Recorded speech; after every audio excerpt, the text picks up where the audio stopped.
विज्ञाते सर्वमिदं विज्ञातं भवतीति। तस्मै सहोवाच द्वे विद्ये वेदितव्ये इति हस्मयद्ब्रह्मविदो वदन्ति परा चैवापरा च। फिर से पढ़ेंगे। तस्मै सहोवाच द्वे विद्ये वेदितव्ये इति हस्मयद्ब्रह्मविदो वदन्ति परा चैवापरा च। शौनक ऋषि अंगिरस ऋषि के पास एक प्रश्न को लेकर जाते हैं और प्रश्न काफी गहरा है, सामान्य प्रश्न नहीं है, बड़ा सूक्ष्म प्रश्न है। प्रायः इस तरह के प्रश्न सामान्य अंतःकरण वाले व्यक्ति के मन में उठते नहीं हैं। सामान्य व्यक्ति के मन में संसार को लेकर प्रश्न होते हैं, संसार के कारण को लेकर प्रश्न नहीं होते। जगत की समस्याओं को लेकर प्रश्न होते हैं, लेकिन जगत की उत्पत्ति के बारे में प्रश्न प्रायः हम लोग नहीं करते। यहाँ पर जो प्रश्न है वह ऐसे ज्ञान का प्रश्न है कि जो सबका मूल है। कस्मिन् भगवो विज्ञाते सर्वमिदं विज्ञातं भवति। ऐसी कौन सी वस्तु है जिसके ज्ञान से सब कुछ जान लिया जाता है। पहली बार जब ये प्रश्न हमने सुना तो बहुत ही आश्चर्य हुआ कि ऐसा भी कोई प्रश्न हो सकता है। यहाँ पर कल हम लोगों ने देखा कि यह प्रश्न यदि शौनक ऋषि के अंतःकरण में उत्पन्न हो रहा है, अंकुरित हो रहा है, तो इसका अर्थ है कि उनका अंतःकरण एक विशिष्ट स्तर का होगा। जिस अंतःकरण में शांति है, राग द्वेष नहीं है, क्योंकि जिस अंतःकरण में राग द्वेष होता है उसमें प्रश्न का विषय रागास्पद या द्वेषास्पद होता है। जिसके प्रति राग है उसको लेके प्रश्न है, या जिसके प्रति द्वेष है उसके प्रति उसको लेकर प्रश्न है। लेकिन जो अपने अंतःकरण को तटस्थ रख पाता है, बाह्य परिस्थितियों से अप्रभावित रहकर, जो गहराई से चिंतन करता है, उसी के मन में इस तरह के प्रश्न अंकुरित होते हैं। प्रश्न का हेतु हमने देखा कि हो सकता है उन्होंने सत्संग किया हो और एक सामान्य थोड़ा सा ज्ञान उनको हुआ होगा कि कुछ है, लेकिन वो क्या है, वो वस्तु, उसके बारे में अभी स्पष्टता नहीं है। इसलिए वो प्रश्न पूछते हैं। तीसरा हेतु हमने देखा था कि स्वयं ही उन्होंने अनुमान किया। जगत में ये कार्य कारण का नियम बड़ा स्पष्ट है, सब दूर दिखाई देता है। पूरा विज्ञान जो है वो इसी पर आधारित है, कॉज एंड इफेक्ट।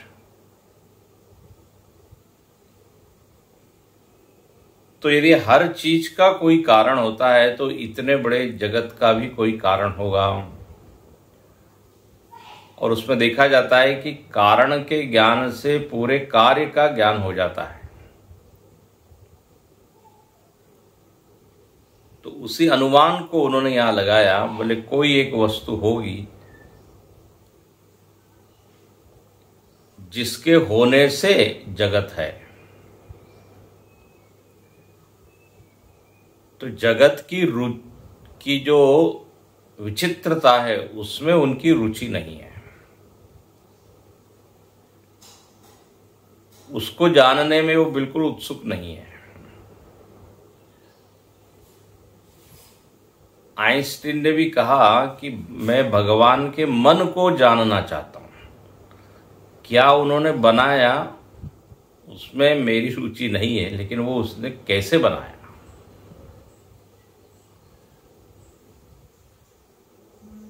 तो यहां पर जब इस तरह से हम विचार करते हैं तो शौनक जी कितने ऊंचे साधक है ये समझ में आता है। उन्होंने अंतःकरण को कैसे सजाया है, कैसे स्वच्छ किया है, ये बात ज्ञात होती है। और उनके चरित्र से ये समझ में आता है कि एक उत्तम अधिकारी है, वो तीव्र मुमुक्षु है, जिज्ञासु है, तभी ये प्रश्न वो कर रहे हैं। अब जब ये प्रश्न उन्होंने किया तो तस्मै स होवाच, अंगिरस ऋषि ने उनका उत्तर दिया। कल हमने शब्दार्थ देखा था कि द्वे विद्ये वेदितव्ये। उत्तर में उन्होंने कहा कि देखिए, दो विद्याओं को जानना चाहिए, दोनों को जानना चाहिए। और इसके बारे में ब्रह्मविद लोग बोलते हैं, मतलब वो प्रमाण देते हैं कि ब्रह्मविदो वदन्ति न तो अहम वदामि केवलम, केवल मैं ही नहीं बोल रहा हूं, ये मेरा कोई व्यक्तिगत मत नहीं है, बल्कि जो लोग भी ब्रह्म को जानते हैं, सत्य को जानने वाले हैं, उनका मानो कि आग्रह है, उनका मानो कि एक उनकी सलाह है कि आप दोनों को जानिए। अच्छा भाई, कौन दो है? तो यहाँ केवल नामकरण करते हैं। एक है पराविद्या और एक है अपराविद्या। ये अपने शास्त्रों की शैली है। उद्देश्य लक्षणा परीक्षा च शास्त्रस्य त्रिविधा प्रवृत्ति। शास्त्र अपने विषय में कैसे प्रवृत्त होता है? तो जिस विषय को बताना है पहले उसकी संज्ञा वो बताता है, नाम।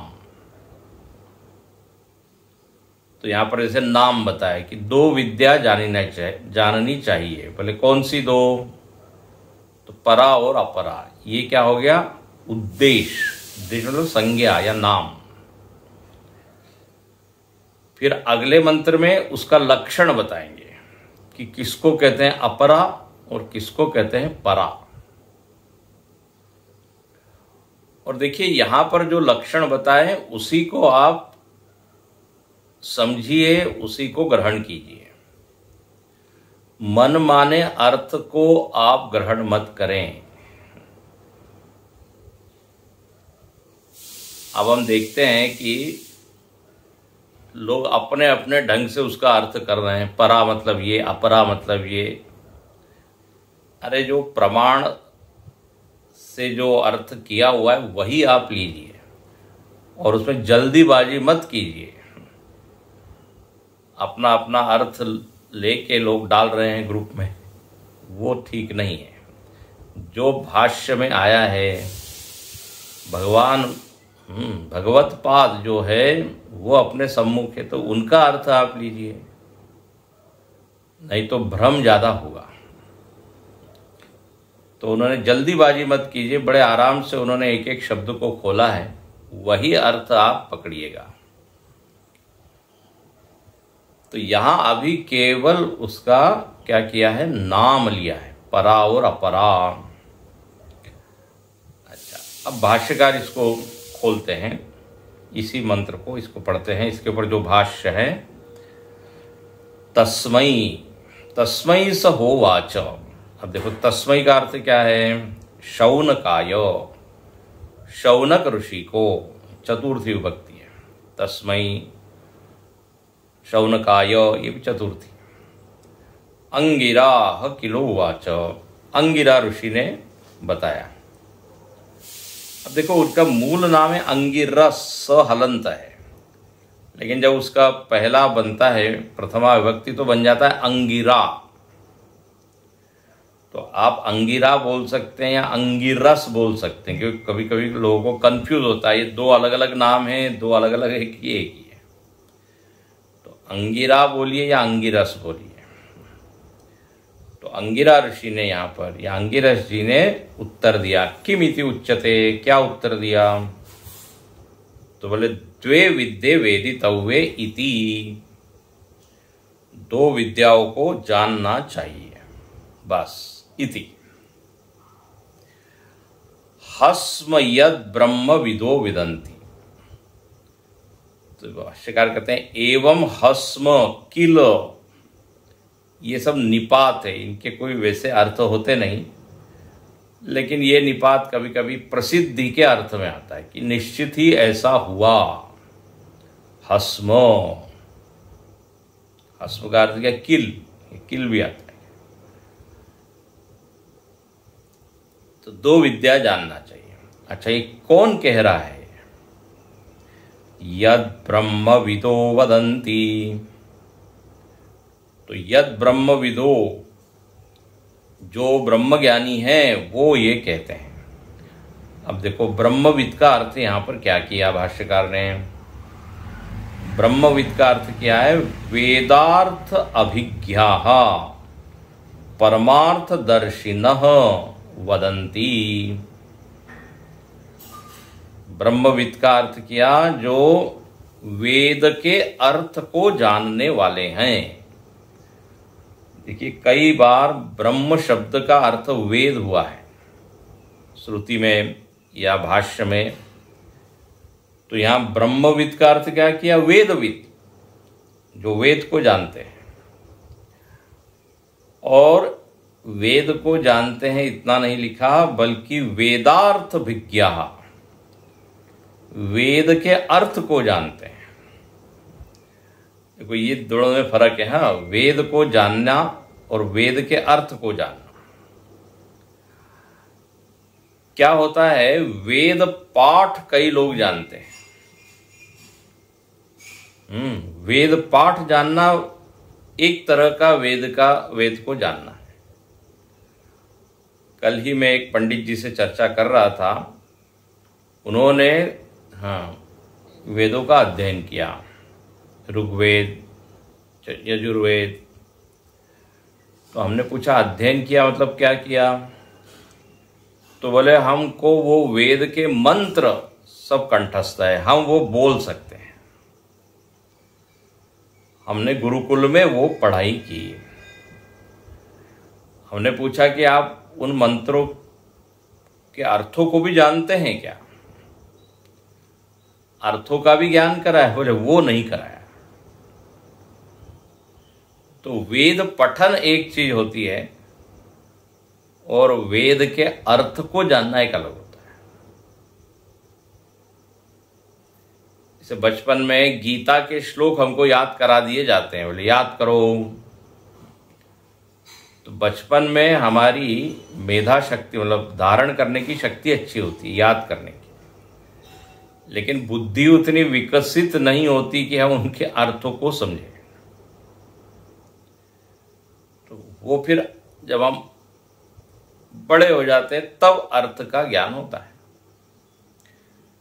इसलिए गुरुजी ने अपने चिन्मय मिशन में कहा गीता के बारे में, गीता की स्पर्धा होती है, गीता पाठ स्पर्धा, गीता चैंटिंग कंपटीशन। तो उन्होंने एक वाक्य दिया, chant, know and live. Live मतलब LIV, नॉट LEAV। तो पहले आप केवल पाठ सीखिए, चैंटिंग। उसके बाद थोड़े जब बड़े हो जाए तो जानिए उनके अर्थ, और केवल जानिए नहीं, फिर उसको जीवन में उतारिए। तो 3 स्टेजेस में वो ज्ञान क्या होता है, आत्मसात। तो यहां पर भाष्यकार एकदम सावधान है, कहते ब्रह्मविदो वदंती, मतलब वेद विदो वदंती, ऐसा नहीं, वेदार्थ विज्ञाः और परमार्थ दर्शिनः। ये परमार्थ को देखने वाले मतलब साक्षात अनुभव करने वाले,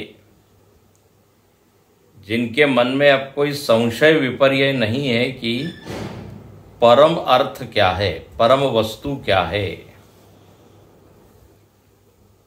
परमार्थदर्शी, इसी को गीता में तत्वदर्शी भी कहा। तत्वदर्शी, जो तत्व का दर्शन करते हैं। दर्शन मतलब नेत्र से नहीं, दर्शन मतलब अनुभव। जिनकी निष्ठा पक्की बनी है, जिनको ये स्वप्न में भी कभी भ्रम नहीं होता कि मैं शरीर हूं, जीव हूं, कि मनुष्य हूं, कि ब्रह्म हूं। निरंतर एक प्रमा जिनके भीतर बनी हुई है। परमार्थ दर्शिनः वदंती हो गया। ब्रह्मविद शब्द की व्याख्या हो गई, ब्रह्मविदो वदंती। अच्छा, ये ब्रह्मज्ञानी लोग, वेद के अर्थ और वेद को जानने वाले लोग क्या बोलते हैं, केते, कौन सी 2 विद्याओं को जानने की बात करते हैं? तो कहते परा च। परा के लिए क्या शब्द डाला, परमात्म विद्या। केवल एक शब्द में व्याख्या की है भाष्यकार ने। परा विद्या मतलब परमात्म विद्या, जिस विद्या का विषय परमात्मा हो उसको कहते हैं परमात्म विद्या। तो एक शब्द में परा की बात। और अपरा मतलब क्या, तो अपरा च धर्म अधर्म साधन तत्फल विषया। बोले अपरा विद्या उसको कहते हैं जो हमको धर्म और अधर्म का ज्ञान कराती है, धर्म अधर्म का स्वरूप बताती है, इसको कहते हैं धर्म, इसको कहते हैं अधर्म। फिर दूसरा जो विषय वो बताती है वो है साधन। यदि कोई धर्म करना चाहे तो उसका साधन क्या है, कैसे हम धार्मिक बन सकते हैं और कैसे हम अधर्म से बच सकते हैं, तो साधन बताया। और तीसरा, धर्म और अधर्म का फल क्या होता है। जीवन में यदि धर्मानुष्ठान हो तो परिणाम क्या निकलेगा, ये भी बताना चाहिए। और यदि गलती से अधर्म हो गया तो उसका दुष्परिणाम क्या होता है, ये भी ज्ञात होना चाहिए ताकि हम अधर्म से बच सके। तो देखिए बड़ा सुंदर अपरा में ये 3 विषय बताए हैं। धर्म अधर्म का स्वरूप, दूसरा वो कैसे होता है, और तीसरा उसका फल क्या होता है। तो धर्म अधर्म को बताने वाली विद्या अपरा विद्या है। देखो धर्म किसको कहते हैं, यहां जो हमको करना चाहिए उसको कहते हैं धर्म, सरल भाषा में बोल रहे हैं। और जो नहीं करना है उसको कहते हैं अधर्म। धर्म अधर्म की बहुत बड़ी बड़ी व्याख्याएं हैं, लेकिन अभी उधर हम नहीं जाते हैं। जो कर्तव्य है वो धर्म है, जो अकर्तव्य है वो अधर्म है। उसी को पर धर्म भी कह देते हैं, अधर्म को, जो करने योग्य नहीं है। अच्छा, जीवन में जो सुख दुख आते हैं उसका सीधा संबंध धर्माधर्म से है। तो जो ये विद्या है ये प्रकाशित करती है कि भाई देखो, इसको कहते हैं धर्म और इसका परिणाम ये होता है, ऐसा सीधा सीधा सामने रख देते हैं। हाँ, उसके बाद चॉइस अपनी है कि हम क्या करें। देखिए, एक बात आपको बताएं, ये जो विद्या है, विद्या व्यक्ति को सुख दुख नहीं देती। विद्या का किस तरह से हम उपयोग कर रहे हैं उसके कारण सुख दुख होता है। कंप्यूटर विद्या, कंप्यूटर शास्त्र जो है, अब वो विद्या तो कोई किसी को परेशान नहीं कर रही है, या आप उससे किसी को परेशान नहीं कर सकते थे, ठीक ठीक आप उसका उपयोग कर रहे हैं तो। लेकिन उसी विद्या को जान के उसका गलत उपयोग भी लोग कर रहे हैं, है ना। जो उसकी गहराई से जानते हैं वो हैक कर लेते हैं, अकाउंट में से पैसे ही उड़ा ले जाते हैं। तो जो जानता है वही कर सकता है ना, मूढ़ व्यक्ति तो नहीं कर सकता। तो विद्या अपने आप में बिचारी वो कुछ नहीं करती, उसका उपयोग और दुरुपयोग हम पर निर्भर है। अब जैसे अग्नि उष्ण है, ये विद्या है, ये हमको ज्ञान है। अग्नि जलाती है। अब ये अग्नि का तो दोष नहीं है ना कि उसने घर जला दिया या किसी व्यक्ति को जला दिया, उसमें दोष हमारा ही है, हम असावधानी, हमने सावधानी नहीं रखी। तो धर्म अधर्म बताने वाली विद्या है, कराने वाली नहीं है। करने वाले कर्ता तो हम हैं। अब मोबाइल जो है, अब देखिए ना, उसके इतने लाभ हैं, लेकिन लोग उसका लाभ न लेके उससे दूसरी चीजें करते हैं, तो फिर वो सुखदायक नहीं होता, दुखदायक हो जाता है। जगत की हर चीज में ऐसा ही है। इसलिए बचपन में हम लोग वो स्कूल में ऐसे लिखते थे, साइंस, विज्ञान जो है वो वरदान है कि अभिशाप है।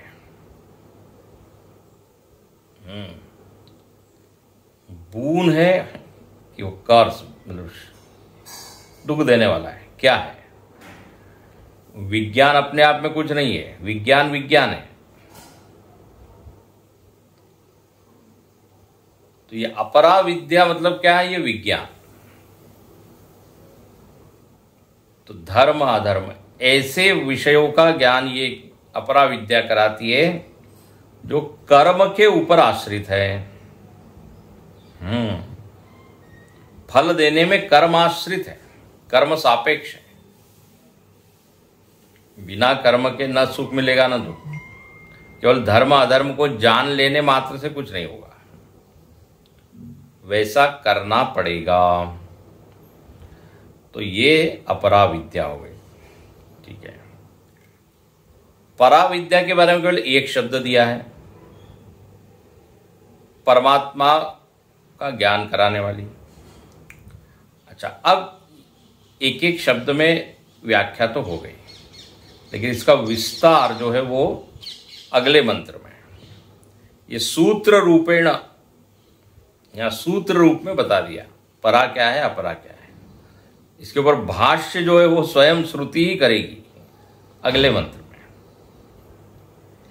जैसे भगवत गीता के बारे में कहते हैं, गीता में सबसे बढ़िया भाष्य कौन सा है गीता पर, तो लोग कहते हैं गीता पर गीता ही सबसे बड़ा भाष्य है। भगवान सूत्र रूप में एक सिद्धांत बोल देते हैं, उसी का विस्तार अगले अध्याय में या आगे के श्लोकों में करते हैं। ठीक वही पद्धति यहां पर भी अपनाई है, सूत्र रूप में बता दिया परापरा। अब ये बताने के बाद भाष्यकार ने एक पूर्व पक्ष उठाया, मानो कि वहां कोई बैठा है, उसने पूछा कि महाराज ननु, ये ननु आते ही आप जरा रुक जाइए, बोले यहाँ कुछ प्रश्न है। ननु, नो नो इसे बोलते हैं, प्लीज वेट, ये जरा आपको एक प्रश्न है। ननु, बोले भाई क्या प्रश्न है? ननु कस्मिन् विदिते सर्वविद भवति इति शौनकेन पृष्टम। शौनक ऋषि ने पूछा क्या था कि किसको जानने से सब कुछ जान लिया जाता है, ये शौनक महाराज ने पूछा था। बोले हाँ, तो तस्मिन् वक्तव्ये अपृष्टम अंगिरा द्वे विद्ये इत्यादि, तो बताया यहां अंगिरा के द्वारा क्या जा रहा है, दो विद्याओं को जानना चाहिए। और यहां लिखते हैं अपृष्टे, ये पूछा ही नहीं है, शौनक ऋषि ने तो पूछा ही नहीं है कि कितनी विद्याएं हैं ये बताइए। ये तो बिना पूछे है, मतलब प्रश्न कुछ पूछा जा रहा है, उत्तर कुछ दिया जा रहा है। हमको तो ये इसमें कोई संबंध नहीं लग रहा है संवाद में। अपृष्टे, तस्मिन् वक्तव्ये अपृष्टम आह अंगिरा, बिना पूछे उत्तर दे रहे हैं ये, तो जरा इसको समझाइए ये कैसे हुआ। तो भाष्यकार कहते हैं नैष दोष, बोले इसमें दोष नहीं है। देखिए पूर्व पक्ष क्यों उठाते हैं भाष्यकार, अपने ही मन में ये प्रश्न आ सकते हैं। ऐसी कोई आप ये मत समझिए कि कोई सामने बैठा है और दनादन प्रश्न दाग रहा है, पूछ रहा है। पढ़ते पढ़ते हमारे ही मन में ये आ सकता है कि अरे ये क्या, तो गीता में भी भगवान बोलते हैं कि मूढ़ लोग आगे प्रश्न पूछेंगे, इसलिए अर्जुन ने पहले ही पूछ लिया, ऐसा गीता के भाष्य में लिखते हैं। तो यहां पर बोले इसमें दोष नहीं है। और फिर बताइए इसकी व्याख्या कीजिए, तो कहते हैं ऐसा है, क्रम अपेक्षत्वात् प्रतिवचनस्य, प्रतिवचन मतलब उत्तर, उत्तर देने में क्या है, क्रम की अपेक्षा है। भाई देखिए ऐसा है, प्रश्न करना ये हमारे हाथ में है, ये हमारा अधिकार है। उत्तर कैसे दिया जाएगा, कहाँ से वो शुरुआत करेंगे, ये वो गुरु के ऊपर है पूरा। उत्तर देने का अधिकार गुरु का है, और जिस ढंग से उत्तर ठीक से समझाया जा सकता है उस ढंग से आचार्य उत्तर देते हैं। तो बोले क्रम की अपेक्षा है यहाँ पे। उनको लगता है पहले ये दो विद्याओं के बारे में बताया जाए, तब आगे बढ़ा जाए, तब उन जो प्रश्न किया है उसका उत्तर आएगा। तो आप जरा धीरज रखिए, क्रम की अपेक्षा यहां उत्तर में है। तो इसलिए दोष नहीं है, नैष दोष। अब आप भगवत गीता में भी देखिए, अर्जुन ने प्रश्न किया है कि मेरा धर्म क्या है ये आप बताइए, धर्म सम्मूढ़ चेता। और भगवान शुरू करते हैं 11वें श्लोक से दूसरे अध्याय में, अशोचानन्वशोचस्त्वं प्रज्ञावादांश भाषसे। बोले जो पंडित लोग हैं वो जो बीत गया है उसके बारे में शोक नहीं करते, जो नहीं गया है उसके बारे में शोक नहीं करते। गतासून अगतासून न शोचंती। अब अर्जुन हो सकता था या पूछ सकता था कि महाराज हम अपने शोक के बारे में पूछ रहे हैं, आप पंडितों के बारे में बता रहे हैं। लेकिन उसने ध्यान से सुना और उसको समझ में आया कि ये क्यों बताया जा रहा है। तो भगवान ने तो आत्मा का वर्णन किया, फिर बहुत सारी चीज बताई। तो सीधे सीधे कभी कभी डायरेक्ट उत्तर नहीं दिया जाता, क्योंकि उत्तर समझने के लिए एक पृष्ठभूमि लगती है, क्रम लगता है। तो क्रम अपेक्षित। और यहां लिखते हैं अपरा ही विद्या अविद्या सा निराकर्तव्या। ये अंडरलाइन आप इस वाक्य को कर लीजिए, बहुत बढ़िया ये वाक्य है। बोले अपरा विद्या अविद्या है, ले इतना बड़ा स्टेटमेंट है। अपरा विद्या ही अविद्या।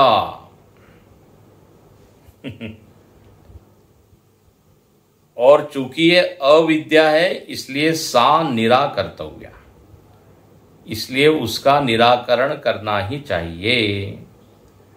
तो अपरा विद्या के यदि आप ज्ञाता भी हो गए, विशेषज्ञ भी हो गए, तो यहां भाष्यकार कहते हैं आप अज्ञानी ही रहेंगे।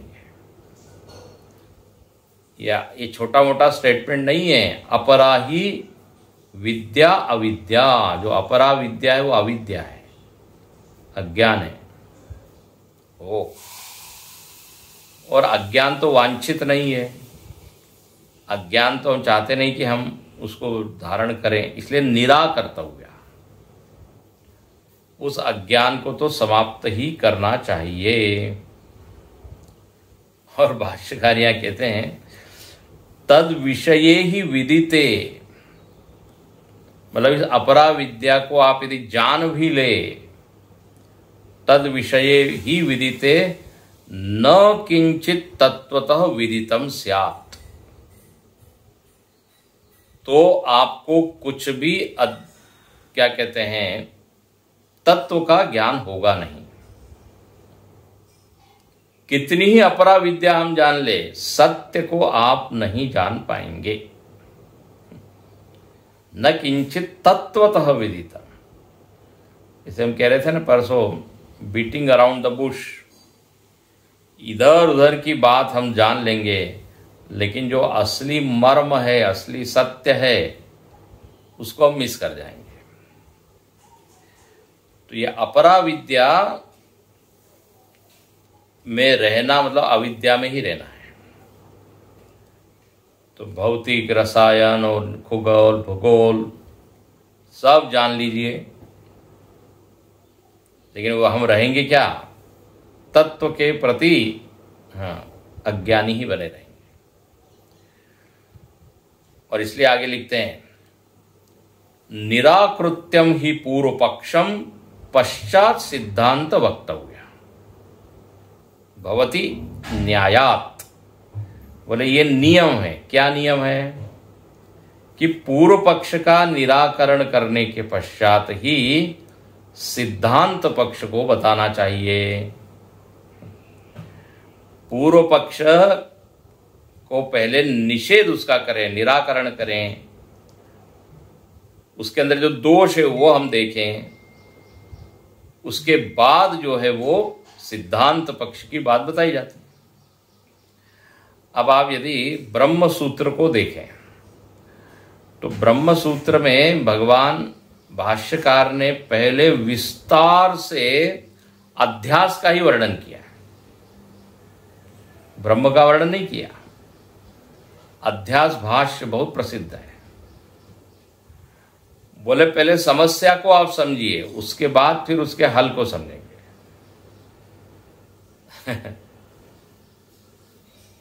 डॉक्टर भी पहले रोग को समझता है फिर उपाय देता है। बड़ा अच्छा लिखते हैं निराकृत्यम ही पूर्व पक्षम, मतलब यह अपरा विद्या पूर्व पक्ष है। ले परा विद्या सिद्धांत पक्ष है। अध्यास बताया है, कैसे ये जगत कैसे बना है, क्या क्या है, और फिर उसका निषेध। तो इसलिए यहाँ पहले आप जाने अपरा क्या है, उसका निषेध करें, निराकरण करें, और फिर पराविद्या। अच्छा, अब यहाँ पे संक्षेप में तो इसकी व्याख्या हो गई परा और अपरा की, लेकिन अब इसी के ऊपर जैसे हमने कहा स्वयं श्रुति माता भाष्य करती है। अपरा मतलब क्या और परा मतलब क्या। अब ये बहुत ही प्रसिद्ध और बहुत ही महत्वपूर्ण ऐसा ये श्लोक है, इसको आप पूरा अच्छे से सुनिए, जानिए, मन से ही परा और अपरा की परिभाषाएं मत समझिए या मत ग्रुप में डालिए, नहीं तो गड़बड़ होगा।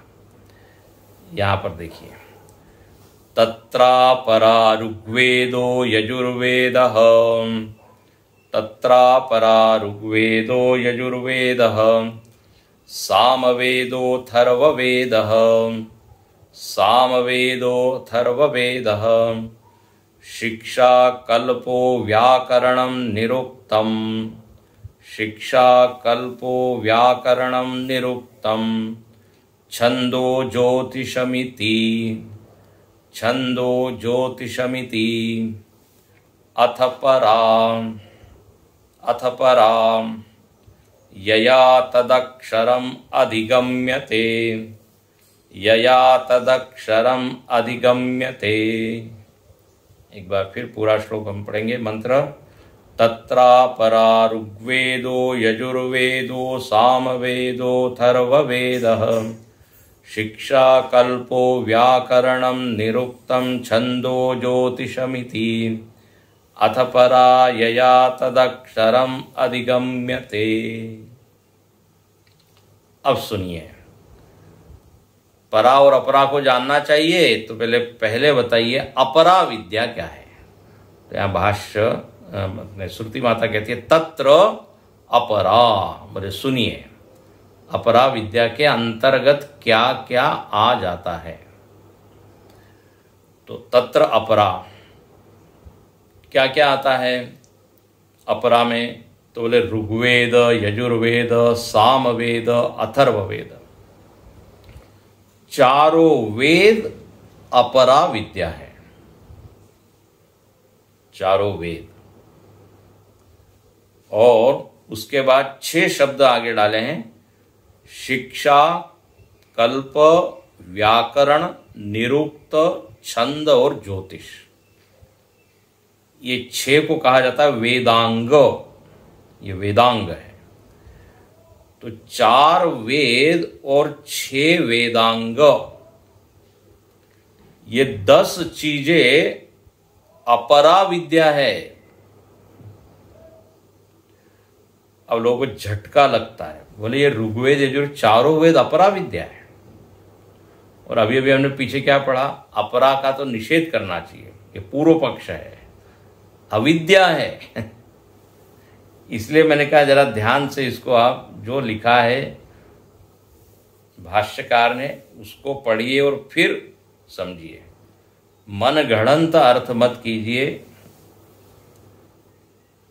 भाष्य ही प्रमाण है। अब किसी को ये लग सकता है कि भाई 4 वेद और 6 वेदांग अपरा में आ जाते हैं, बाप रे, फिर परा में क्या आता है? तो कहते हैं अथ परा यया तदक्षरम अधिगम्यते,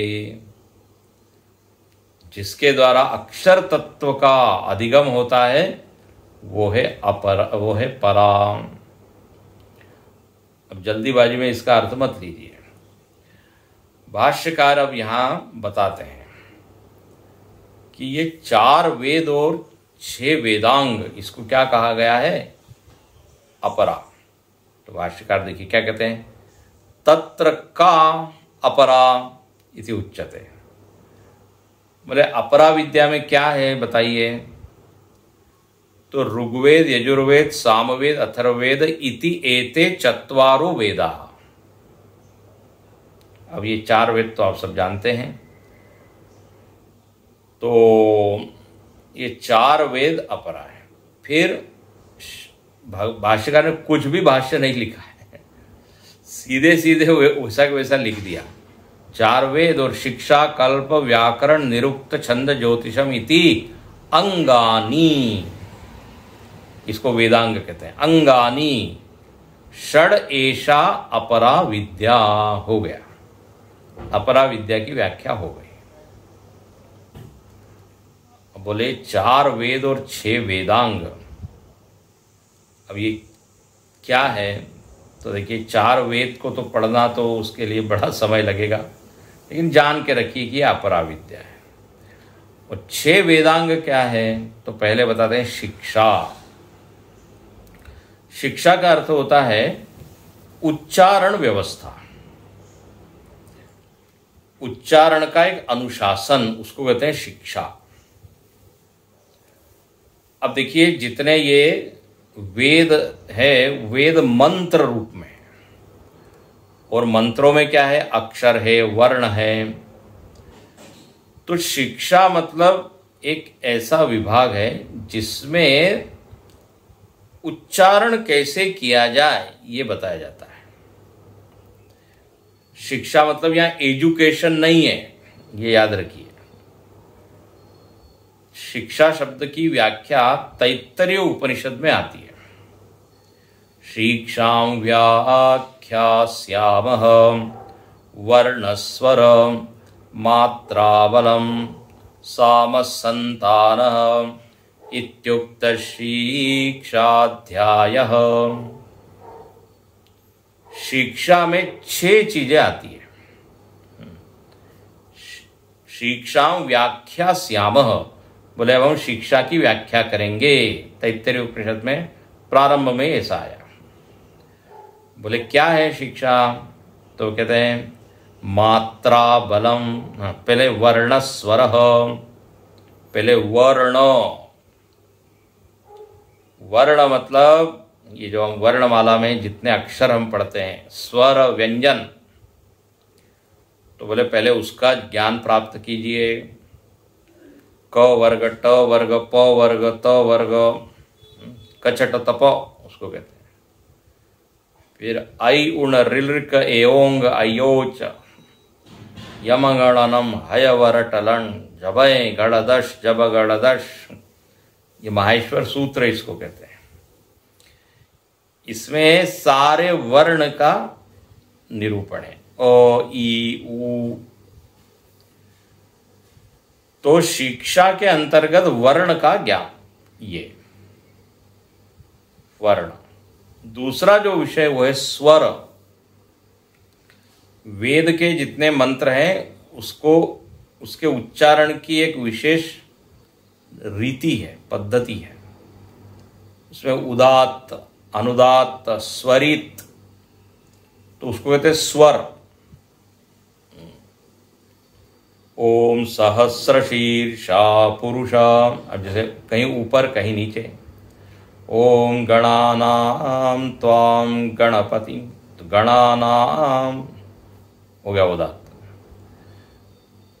तो ये स्वर का ज्ञान। तीसरा होता है मात्रा। मात्रा मतलब ह्रस्व, दीर्घ, प्लुत। एक स्वर के उच्चारण में, एक वर्ण के उच्चारण में कितना समय लगता है उसको कहते हैं मात्रा। ह्रस्व, दीर्घ, अ आ दुगुना समय, आ प्लुत, तो इसका ज्ञान उसमें दिया जाता है। ये जानना चाहिए। वर्णस्वर मात्रा बलम। बलम मतलब वो जो आप वर्ण बोल रहे हैं उसके ऊपर कितना फोर्स लगाया जाए, वो प्रयत्न बताए जाते हैं। बाह्य प्रयत्न, आभ्यंतर प्रयत्न। जब आप संस्कृत पढ़ेंगे तो उसमें ये सब आपको समझ में आएगा। तो प्रयत्न होता है, फोर्स। जब मंत्रों का उच्चारण होता है तो उस विशिष्ट अक्षर पर विशिष्ट जोर लगाना पड़ता है। किस पे जोर नहीं लगाना है, किस पे लगाना है। तो बलम उसको कहते हैं, मात्रा बलम साम संतानः। फिर उसमें एक तरह का टोन होता है, एक तरह से बोलने का तरीका होता है, उसको कहते हैं साम। संतानः कंटिन्यूटी, सातत्य। तो ये शिक्षा के अंतर्गत ये सब आ जाता है। देखिए ऐसा है, वेद मंत्र जो है ना वो ध्वन्यात्मक प्रभाव देने वाले होते हैं। मंत्र में एक तो होता है शब्द और दूसरा होता है ध्वनि। और यदि सही उच्चारण हमने किया है तो वो ध्वनि का प्रभाव अब जो उच्चारण कर रहा है उसके अंतःकरण पे, उसके व्यक्तित्व पे होता है और वातावरण पर भी होता है। इसलिए उदात्त अनुदात्त को जानकर वो वेद मंत्र बोलने चाहिए।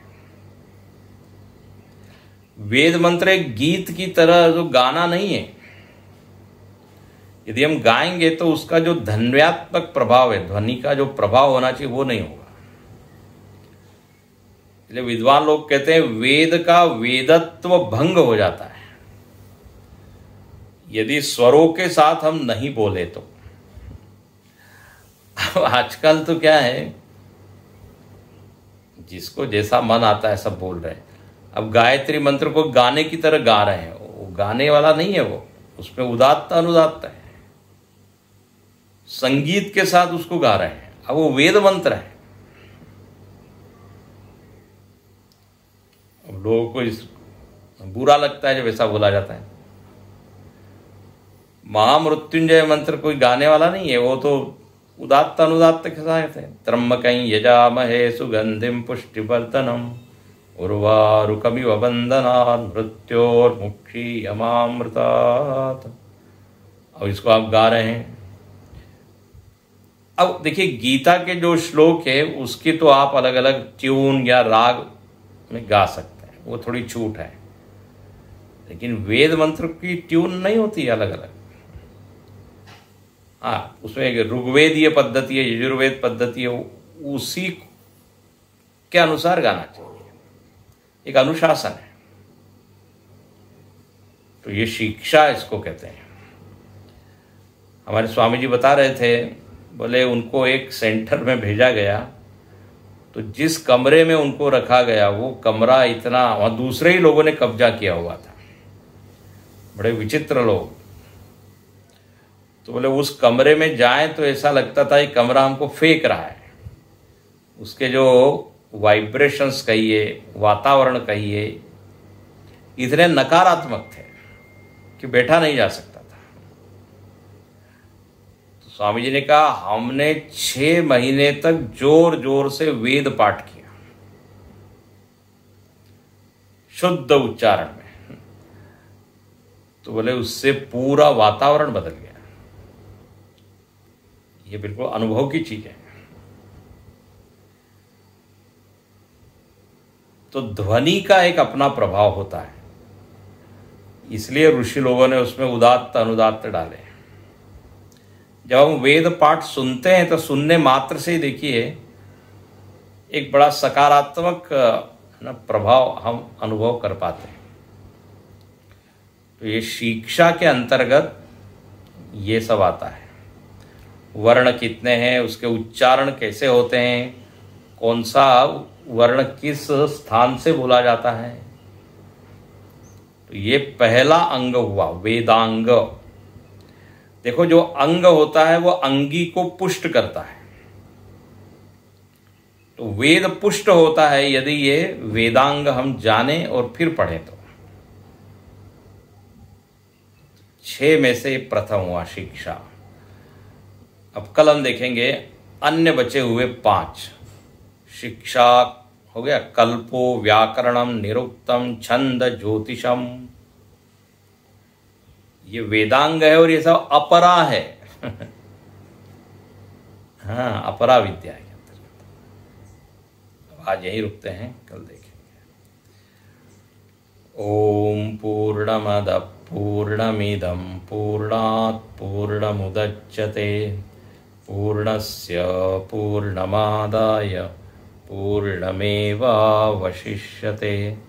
ओम शांति शांति शांति। हरि ओम। श्री गुरुभ्यो नमः।